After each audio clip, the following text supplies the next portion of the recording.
wabarakatuh. Pertama-tama marilah kita selalu panjatkan doa puji syukur kehadirat Allah Subhanahu wa taala yang mana pada hari ini kita diberi kesempatan dalam rangka anniversary BMC yang ke-9 tahun.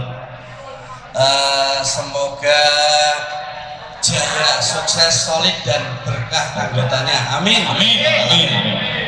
Baik, salawat dan salam tentunya kita panjatkan dan kita junjungkan kepada Nabi kita Muhammad SAW beserta keluarganya.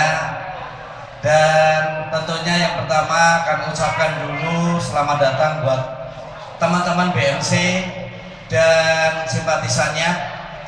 Kemudian pada hari ini kita tentunya berharap teman-teman bisa saling mendoakan ya. Untuk hari ini kita bisa bertemu dalam rangka acaranya sharing dan buka bersama di hari Kamis tanggal 30 Maret 2023. Dan tentunya yang pertama saya atas nama Ketua BMC sekali lagi terima kasih banyak atas partisipasinya dan kemudian harapannya di tahun-tahun ke depan acara seperti ini bisa dilangsungkan kembali.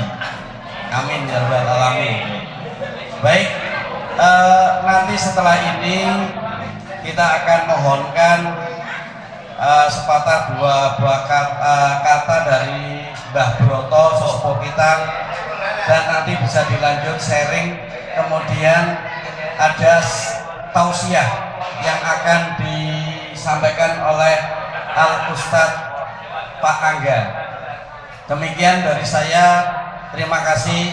Wassalamualaikum warahmatullahi wabarakatuh. Waalaikumsalam warahmatullahi wabarakatuh. Monggo dimohonkan untuk sesepuh BMC Pak Broto untuk memberikan pengantarnya. Terima kasih sekali. Makanya sambutan saya wakilkan kepada sesepuh maupun pendiri BMC Bapak Saiful Hidayat atau Mr. Brekele. Allahumma sholli ala Muhammad. Allahumma sholli ala Muhammad. Allahumma sholli ala Muhammad. Assalamualaikum warahmatullahi wabarakatuh. Yang saya hormati keluarga besar BMC, yang saya hormati warga Pekalongan kita yang ada di sini. Oke. Alhamdulillah pada sore hari ini hari yang bahagia, kita bisa berkumpul, bersilaturahmi, bertatap muka, bermuajahah dalam rangka tasyakuran ulang tahunnya BMC yang ke-9. Mestinya tepatnya tanggal 28 Maret. Betul bukan 28 Maret. Pembentukan BMC itu tepatnya tanggal 13 Juni 2019 tahun yang lalu. Sebetulnya lebih dari 9 tahun ya. Lebih dari 9 tahun. Jadi untuk yang 9 tahun itu untuk mengingat saja karena pembentukan grup Facebook BMC. Juga dipas-paskan karena naik Pak Broto. Alhamdulillah, yang penting kita bisa berkumpul ya Pak, meskipun setahun sekali ya, tapi nggak setahun sekali ya, insya Allah 13 kali kita bisa bertemu, 2 bulan ya, bisa ini tukar pengalaman, menambah wawasan ya. Kalau aku bingung juga, aku belajar sama kalian semua ya. Oh ini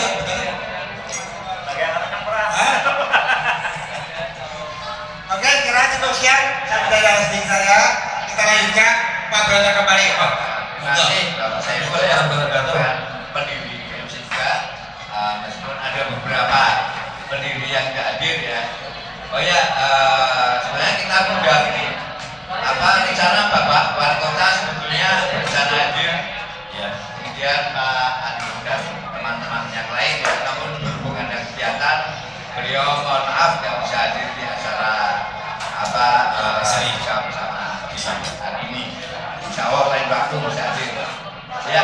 tentunya kami harapkan mudah-mudahan anggota BMC semakin berkah, sejahtera ya. BMC semakin solid. Terima kasih. Wassalamualaikum warahmatullahi wabarakatuh.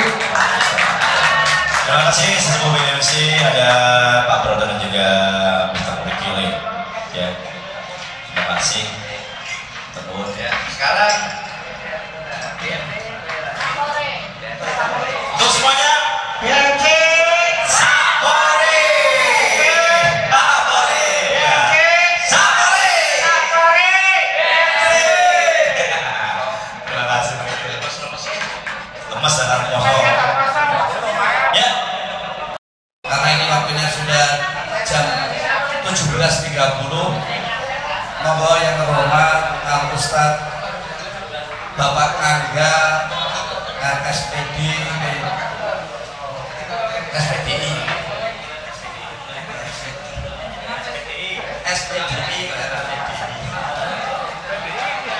monggo silakan. waktu tempat meningkatkan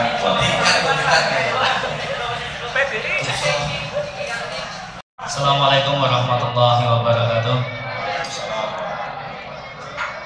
Alhamdulillahirabbil alamin wa bihi nasta'in ala umuri dunya wa din wassalatu wassalamu ala asyrofil anbiya'i wal mursalin sayyidina wa maulana Muhammadin wa ala alihi washabihi ajma'in, amma ba'd. Yang kami hormati Bapak Haji Sukron selaku sesepuh bini sepuh ataupun penasehat yang ada di grup BMC, yang kami hormati Pak Dibroto, Pak Disaipul selaku sesepuh pendiri BMC asal muasalnya, dan yang kami hormati rekan-rekan kita, teman-teman semuanya anggota BMC keluarga besar.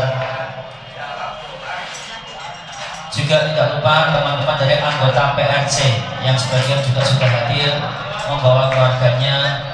Syukurlah hari ini bisa berkumpul bermuajah dalam acara yaitu anniversary ataupun peringatan ulang tahun 9 tahunnya BMC. Kita kasih tepuk tangan dulu yang berada buat BMC teman-teman. Syukurlah hari ini BMC sudah usianya 9 tahun dibandingkan grup-grup ataupun komunitas badut yang ada di Indonesia, kayaknya ini paling tua. Karena lihat yang lain paling baru 3, 4, bahkan ada yang baru 1, masih latihan perangkat dan latihan jalan, kita sudah loncat dan salto. Secara otomatis baik dari segi materi, dari segi penampilan, dari segi skill dan yang lain kita insya Allah lebih di atasnya mereka. Tapi bukan berarti dengan seperti itu membuat kita ujub atau membuat kita sombong, tidak teman-teman. Itu hanya sebagai motivasi saja bahwa beruntunglah teman-teman yang menggabung ataupun tergabung di komunitas BMC yang telah dinaungi ataupun didampingi teman-teman yang sangat luar biasa yang bergerak di bidang dunia perbatutan untuk mengembangkan, meningkatkan potensi wisata yang ada di Kota Pekalongan. Kita kasih tepuk tangan yang meriah sekali buat semuanya. Salawat serta salam tidak lupa senantiasa kita aturkan kepada junjungan kita Nabi Muhammad SAW yang selalu kita nantikan sahabatnya adalah di yaumul akhir. Pada kesempatan sore hari ini saya akan memberikan materi tentang pentingnya sujud, atau lebih tepatnya adalah pentingnya sholat. Tapi di antara gerakan sholat yang paling utama dan paling utama terutama adalah sujud. Karena di saat sujud, disitulah kita terlihat begitu rendah. Di saat sujud, disitulah kita terlihat bahwa kita hanya sebagai hamba saja yang tidak punya daya dan upaya apa-apa. Karena apa? La haula wala quwata illa billah. Segala sesuatu bisa terjadi karena atas izin Allah Subhanahu wa taala tentunya. Kenapa saya ambil materi tentang sujud dan sholat? Kenapa? Karena satu, sholat adalah salah satu ibadah yang sangat indah. Kenapa indah? Yang pertama, dengan sholat bisa membuat manusia menjadi lebih kuat. Dengan sholat bisa membuat kita lebih tenang. Dengan sholat insya Allah bisa membuat manusia lebih baik karenanya, baik di dunia maupun di akhirat. Kata Mr. Bush seperti itu ya. Atau ada kata-kata filosofi itu mengatakan dengan seni hidup menjadi lebih indah, dengan ilmu hidup menjadi lebih mudah, dan dengan ibadah hidup menjadi lebih cerah, berkah ya. Alhamdulillah, itu penting itu ya.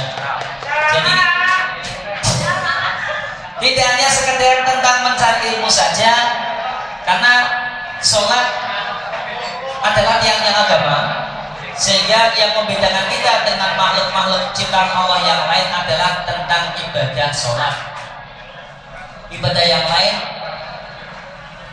saya rasa walaupun hanya sekedar naik gaji atau yang lain masih biasa, tapi sholat itu luar biasa. Sesibuk apapun jangan sampai. Betul. Sesibuk apapun usahakan jangan sampai kita meninggalkan yang namanya sholat, terutama sholat 5 waktu. Ya, sholat 5 waktu. Kenapa?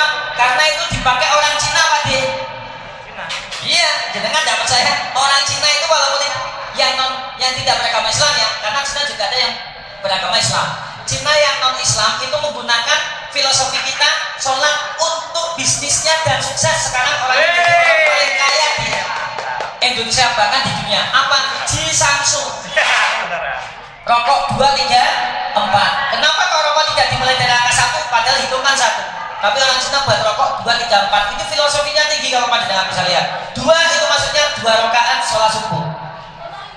3 rakaat kita sholat maghrib. 4 isya, luhur dan asar. Orang Cina percaya kalau 2, 3, 4 dijaga, dunia ada dalam genggaman kita. Allahumma. Nah, makanya orang yang punya rokok di Samsung orangnya kaya.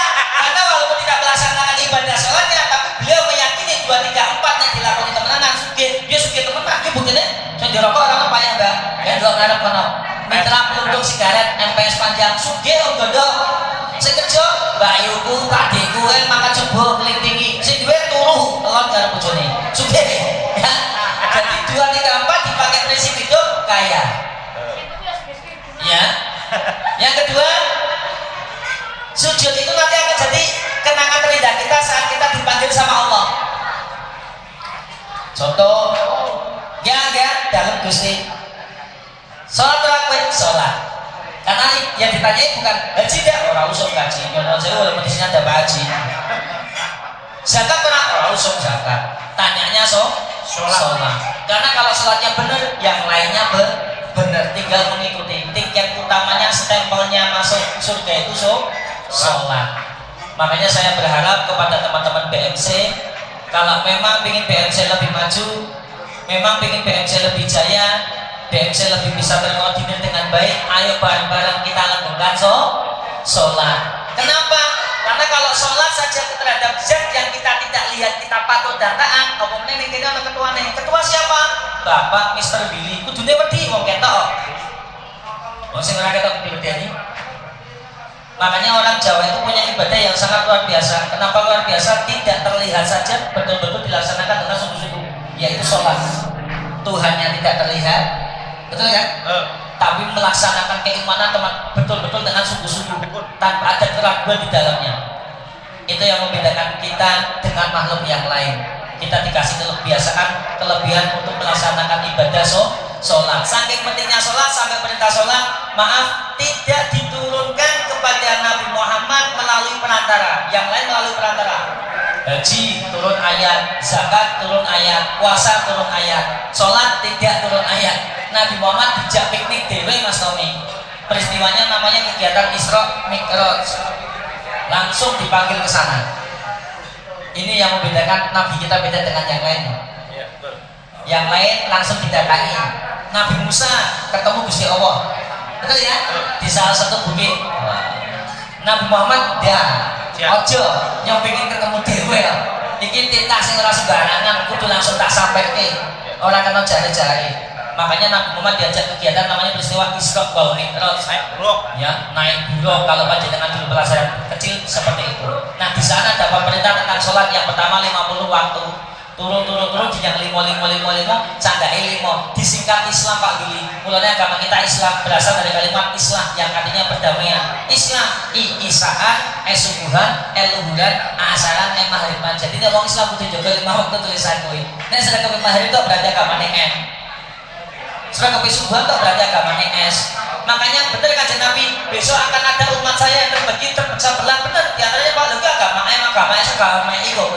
Termasuk sekarang agama pondok-pondok Islam, tapi gara-gara dia U20 gagal di Indonesia, bubar Islam mau tegak kabeh. Yang Islam kota berapa yang om gondo? Yo Pak Israel berani para wong kono meneh gobar apa bokato mah. Lah mbok utake digo sithik kok lho. Ya, Pak Israel PD para wong ngono gobar ora gowo pemantau. Hanya karena kita punya rasa kecintaan yang berlebihan, ngomongnya soal gini sampai undang-undang 45 dibuka. Negara menjamin penjajahan di atas dunia harus dihapuskan. Kuwi nek biyen. Saiki wis merdeka. Harusnya berpikirnya realistis saja. Ya. Lagian wong anak cucu kita ke baru mau merasakan U20 Piala Dunia. Seumur-umur kuwi tembe wis nyong tuwa kok Pangeran Mami gagal. Nah, ini contohnya jangan sampai kita menjadi yang seperti itu, ya. Monggo semua keyakinan baik, tapi yang membuat kita lebih baik adalah sebelum nanti saya tutup, ada salah satu gambaran ini. Jadi segerombolan jin kumpul, ada orang maksiat melihat orang rajin ibadah, orang yang ahli maksiat bilang, kapan aku bisa tobat tiru koyo kae. Gerombolan jin atau gerombolan iblis diem tok, tidak memberikan gambaran apa-apa. Tiba-tiba ada seorang yang muslim taat ibadah, puasa relasometik, Senin Selasa bahkan Nabi Daud, Senin poso, Selasa ora, Rabu poso, Kamis ora, terus kumpul zakat orang mendem, ibadah haji langsung itu karena balan-balan.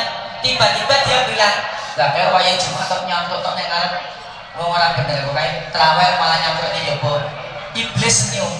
Di saat kita merasa lebih tinggi daripada yang lain, di situ iblis bahagia. Karena itulah yang membuat iblis diusir dari surga, karena merasa dia paling pinter, paling bisa, paling berkuasa, dan paling di atas segalanya.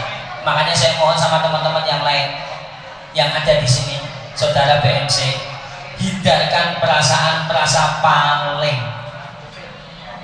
Karena dengan kalimat paling itulah yang nantinya teman akan merasa jauh dari jenengan, teman akan merasa enggan dengan jenengan, dan yang paling berat kalau bisa Allah membuka tabir jenengan, rezeki jenengan akan semakin seret. Karena apa? Karena merasa paling. Ya, malaikat di saat disuruh sujud sama Nabi Adam tidak pernah protes, langsung sedekah dawuh. Setan pada saat disuruh iblis di saat sujud sama Adam, beliau berkata, Gusti Allah yang sujud lapan apa wong sing mulyanya aku tek geni kono tek tanah tak obong mati. Oh kaya ngono, nek kaya ngono sifatnya sampean bali mudune bumi. Jadi intinya jangan sampai kepandaian, kelebihan apapun itu yang ada pada diri kita menjadi kita lebih merasa paling pintar, paling bahagia atau bahkan paling suci. Naudzubillah min dzalik. Jauhkan dari itu semuanya. Ya, karena BMC adalah komunitas yang tidak hanya mengajarkan tentang dunia perbadut. Saya walaupun di baliknya sini gambarnya badut, tapi saya kurang setuju nek kita diiklankan hanya badut. Karena konotasi badut itu adalah seseorang yang berdiri di atas panggung dengan dandanan yang beraneka ragam sesuai dengan karakter muka, menggunakan aksesoris yang beraneka ragam. Fungsinya adalah untuk menghibur seseorang. Itu arti badut. Lah sampai nek kok percuma, hanya untuk menghibur tak percuma. Jadilah seseorang selain menghibur juga bermanfaat, seperti yang pernah disetir sama beliau Bapak Kaji Sutron.